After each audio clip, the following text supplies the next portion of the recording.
सप्ताह में 7 दिन नहीं 10 दिन होते थे और 10 दिन के नाम अलग अलग होते थे। कोई संडे मंडे ट्यूसडे नहीं। साल में 12 महीने तो होते थे, लेकिन सभी महीने 30 दिन के होते थे। कोई 29 का नहीं, कोई 31 का नहीं, कोई 28 का नहीं। और सभी महीनों के नाम भी अलग अलग थे। ये जनवरी फरवरी नहीं था। तो मैं जिस कैलेंडर की बात कर रहा हूं वो कोई कैलेंडर हजारों साल पुराना नहीं है, वो बमुश्किल 200 साल पुराना है। तो सवाल उठना तो लाजमी है कि ये जो कैलेंडर आखिर किस देश ने बनाया, क्यों बनाने की जरूरत पड़ी और कब बनाया।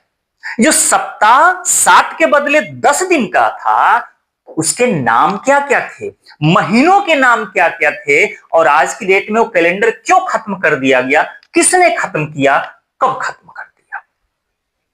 एक एक करके मैं ये सारी बात आपको बता रहा हूं।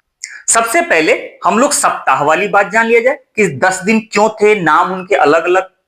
और फिर उसके बाद से महीने की बात जानेंगे कि जब 30 दिन का ही सब महीना होगा तो फिर फाइनली 360 ही दिन तो होगा ना, जबकि 365 दिन होता। तो उसके पीछे भी एक मजेदार किस्सा है। जो आखिरी का 5 दिन होगा वो पर्व घोषित कर दिया। तो कौन सा पर्व घोषित किया, नाम, सब कुछ मैं बताऊंगा एक एक करके। सबसे पहले हम लोग जानते हैं सप्ताह वाली बात।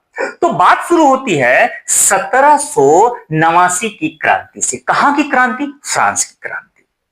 फ्रांस में पोप का, पादरी का या कुलीन वर्गों का वर्चस्व हुआ करता था। आम जनता त्राहिमाम हो चुकी थी, एकदम परेशान हो गई थी। 1789 में फाइनली वो सड़क पर उतरती है, क्रांति कर देती है और सारी राजशाही सत्ता सब खत्म हो जाता है। लुई 16वां को फांसी हो जाती है और नेशनल कन्वेंशन का शासन शुरू होता है, यानी कि आम जनता का शासन शुरू होता है। अब इस आम जनता ने पोप के, पादरी के या कुलीन वर्गों के जो भी डिसीजन थे, जो भी पहचान थे, सब कुछ खत्म करने का फैसला सुनाया। अब उसी कड़ी में इसने कैलेंडर भी नया करने का फरमान जारी किया। अब नया कैलेंडर क्यों? उसके पीछे एक रीजन है। क्योंकि उससे पहले जो 7 दिन वाला सप्ताह हुआ करता था तो उसका आखिरी दिन था संडे, और संडे जो है वह गॉड को समर्पित था, वो भगवान के लिए था। यानी कि कैथोलिक धर्म पूरी तरह से संडे को धर्म में, पूरी आम जनता धर्म में डूब जाती थी। तो नेशनल कन्वेंशन ने कहा ये धर्म का कॉन्सेप्ट ही खत्म कर दिया जाए। ये न संडे रहेगा और ना लोग धर्म में डूबेंगे। इसने संडे ही खत्म करने का फैसला सुनाया और इसने जिम्मेदारी सौंपी किसे? महान गणितज्ञ हुआ करते थे चार्ल्स गिलबर्ट रोमे और एक कवि थे फेवरे डी एंग्लेटाइन। इनको जिम्मेदारी सौंपी गई, इन्होंने बनाया कैलेंडर। और कैलेंडर जारी कब किया जा रहा है? 24 अक्टूबर 1793 को। लेकिन उसे बैक डेट से लागू करने की घोषणा की गई 22 सितंबर 1792। क्यों जानते हैं? क्योंकि इसी दिन फ्रांस में गणतंत्र की घोषणा की गई थी। इसी दिन ये कैलेंडर लागू किया गया। ठीक है, तो बात तो समझ में आ गई ना। कैलेंडर लागू करने के पीछे सबसे बड़ा रोल यह था कि वो जो धर्म का नशा लोगों में एकदम पूरी तरह से फैल चुका था उसको खत्म करना। लेकिन सवाल यह है कि 10 दिन का क्यों? अब 10 दिन में लिया जाइए। अब 10 दिन का जो कैलेंडर है उससे पहले जान लीजिए कि इसके नाम क्या क्या थे भाई। तो पहले दिन को कहा जाता था प्रीमिडी, इधर आप देखते रहिएगा। दूसरे दिन को डाउडी कहा जाता था, तीसरे दिन को त्रिडी कहा जाता था, चौथे दिन को क्वार्टरडी, पांचवें दिन को क्विंटिडी, छठवें दिन सेक्सिडी, सातवें दिन को सेप्टिडी, आठवें दिन को ऑक्टिडी और 9वें दिन को नॉनिडी और 10वें दिन को डेकिडी कहा जाता था। इनका मानना यह था कि जो संडे मंडे ट्यूसडे है यह किसी न किसी देवी देवता के नाम पे पड़े हुए। ये रोमन देवता देवी हैं सब, सबको किनारे करो भाई, इनकी जरूरत नहीं है। दिमाग से बिल्कुल भी देवी देवता धर्म हटा दो।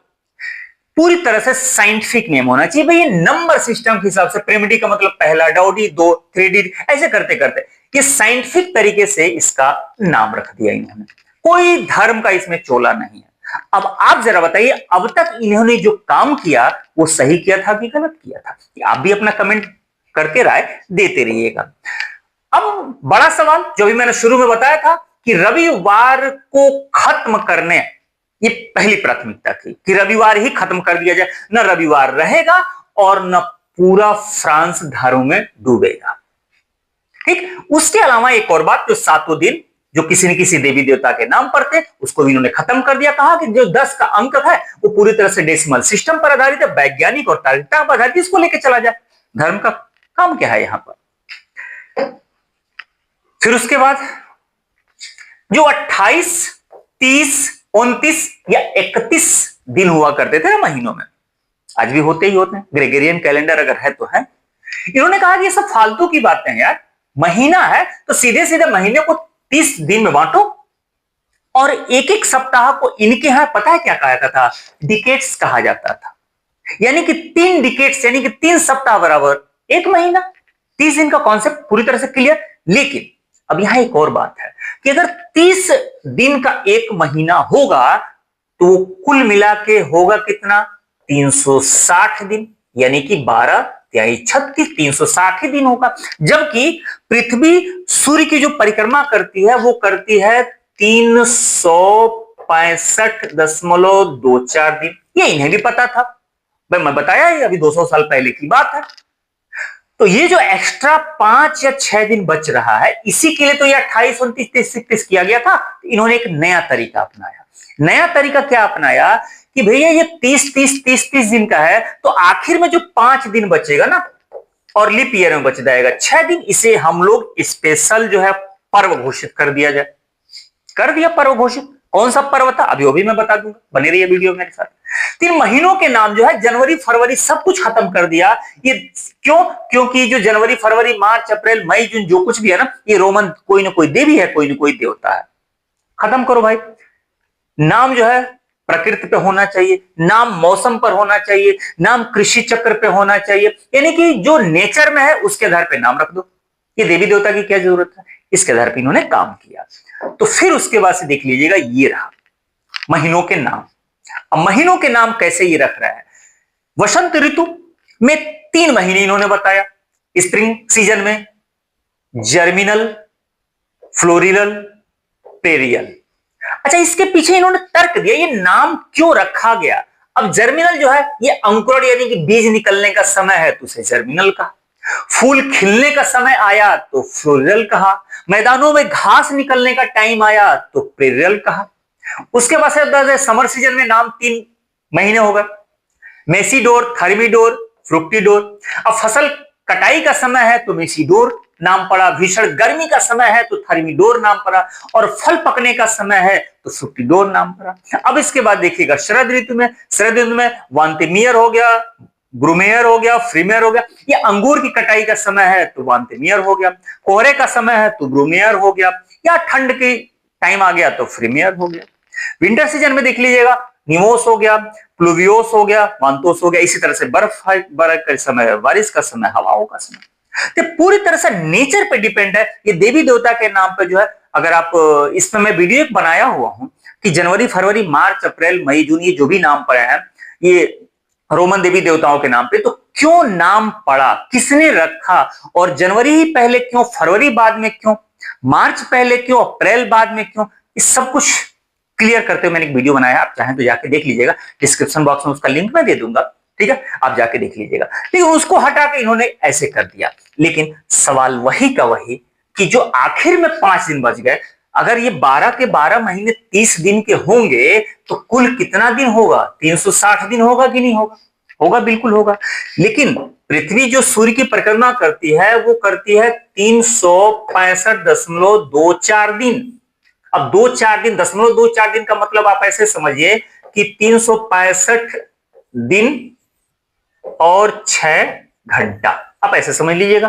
तो 6 घंटा 6 घंटा 6 घंटा 4 साल में जाकर के 24 घंटा हो जाता है। यानी कि हर चौथे साल जो है, आज के हम लोग जानते हैं फरवरी जो 29 का हो जाता है, ठीक है। तो वो चीज यहां पर जरा देखिएगा, 5 दिन, ये जो आखिरी के 5-6 दिन है उसे राष्ट्रीय पर्व घोषित कर दिया।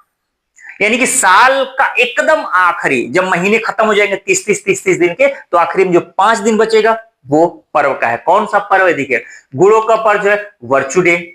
प्रतिभा दूसरा दिन जो होगा उसके बाद से, जैसे यानी 360 खत्म हो गया तो पहला जो दिन वो होगा वो वर्चू डे यानी कि गुड़ों का पर्व होगा। दूसरा दिन ये है जीनियस डे यानी प्रतिभा का पर्व होगा। तीसरे दिन को कहा जाएगा लेबर डे, चौथे दिन को कहा जाएगा ओपिनियन डे, और 5वें दिन को कहा जाएगा रिवार्ड डे। ठीक है, ये 5 दिन का हो गया। लीप ईयर के कॉन्सेप्ट के हिसाब से यानी कि 4 साल बाद 1 दिन एक्स्ट्रा और हो जाएगा, यानी कि 6वां दिन। तो हर 4 साल के बाद से, यानी कि केवल लीप ईयर में एक जो नया दिन आएगा उसे कहेंगे क्रांति का दिन, क्रांति का पर्व, रिवॉल्यूशन डे। बात समझ में आ गई कि नहीं आ गई आपको? अब ये जो कैलेंडर था दिखने में तो बड़ा आसान लग रहा है, दिखने में बड़ा अच्छा लग रहा है। अच्छा, आप जरा कमेंट करके जरूर बताइएगा कि मैं आपके अगर ऊपर छोड़ दूं फैसला करने के लिए, आपको मैं जज बना के पूछ रहा हूं आपसे कि इन्होंने जो कोशिश की सब कुछ नेचर के हिसाब से करने के लिए, धर्म को किनारे रखने के लिए, क्या इनकी कोशिश सही थी कि नहीं थी? आप कमेंट करके जरूर बताइएगा। जैसे एक राय ही तो है, मैं भी अपनी एक राय दे रहा हूं, मुझे बड़ा पसंद है, सीधी सी बात है। अब 10 दिन का था, वो कहीं ना कहीं मतलब गलत था उस जमाने के हिसाब से, इसलिए नेपोलियन बोनापार्ट बाद में खत्म करता है, इसलिए कि लगातार 9 दिन काम करते करते इंसान बहुत बुरी तरह से थक जाएगा, तो जाके 10वां दिन छुट्टी। ये एक मेरे हिसाब से थोड़ी सी गलती हो गई, वो 7 दिन का ही रखते, नाम बदल देते। आपका इसमें क्या ख्याल है? आपकी राय क्या है, ये जरूर बताइएगा। आज के डेट में जो जनवरी फरवरी में पूरी दुनिया फंसी हुई है ना, ये सब रोमन देवी देवता है। आज के डेट में हम लोग ना चाहते हुए रोज हम लोग रोमन देवी देवताओं के नाम हम लोग कहीं ना कहीं जपते हैं। जपते हैं कि नहीं जपते हैं? चलिए आइए, तो नेपोलियन बोनापार्ट 1804 ईस्वी में अपने आप को फ्रांस का राजा घोषित करता है, सम्राट घोषित करता है, और 1 जनवरी 1806 को ये जो कैलेंडर था नेशनल कन्वेंशन का, इसे पूरी तरह से खत्म कर दिया और वापस ग्रेगोरियन कैलेंडर, यही जो जनवरी फरवरी संडे मंडे, फिर से लागू कर दिया। बात समझ में आ गई ना? इस तरीके से जो कैलेंडर था यह 13 साल में ही खत्म हो गया। तो आपका इस पे विचार क्या है? कैलेंडर सही था कि नहीं था? नेपोलियन बोनापार्ट ने खत्म करके सही किया कि गलत किया? वो कैलेंडर होना चाहिए। अपने यहां भी ये जो जनवरी फरवरी मार्च अप्रैल मई जून जुलाई है, या संडे मंडे है, क्या कभी जरूरत ऐसी नहीं महसूस होती कि इसके भी नाम बदल दिए जाए? अपने यहां तो नाम बदलने का बड़ा क्रेज है ना, एक कोशिश तो होनी चाहिए कि जो जनवरी फरवरी मार्च अप्रैल है इसके भी नाम बदल दिए। आपका क्या ख्याल है? आप अपनी राय जरूर दीजिएगा। मिलते हैं ऐसे किसी मजेदार टॉपिक के साथ, तब तक आप अपना ख्याल रखिए।